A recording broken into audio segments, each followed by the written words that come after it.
2020 সালের করোনা মহামারীর পর এবার চীনে নতুন এক ভাইরাসের সংক্রমণ দেখা দিয়েছে। এতে হাসপাতালগুলোতে রোগীদের ভিড় বাড়ছে। বিশেষ করে শিশুদের মধ্যে এই ভাইরাসের প্রভাব বেশি দেখা যাচ্ছে। হাসপাতালে রোগীদের চিকিৎসার জন্য পর্যাপ্ত ব্যবস্থা না থাকায় অসুস্থ শিশুদের নিয়ে অভিভাবকরা লম্বা লাইনে দাঁড়িয়ে আছেন।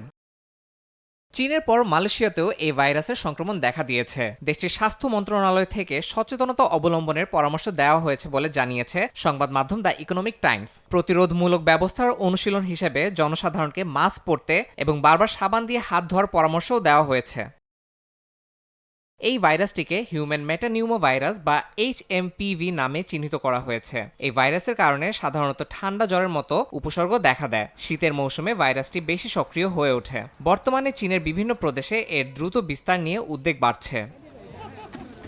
চীনের স্বাস্থ্য বিভাগ কিছুদিন আগে ফ্লু জাতীয় রোগের হার বৃদ্ধি নিয়ে সতর্ক করেছিল, কিন্তু বর্তমান পরিস্থিতি নিয়ে কোনো আনুষ্ঠানিক ঘোষণা না দেয়ায় অনেকেই তথ্য গোপনের আশঙ্কা করছেন। সংক্রমণ ছড়িয়ে পড়লে তা আরও বড় সংকট তৈরি করতে পারে বলে আশঙ্কা স্বাস্থ্য বিশেষজ্ঞদের। ইয়াসিন মোহাম্মদ জিসান, সময় সংবাদ।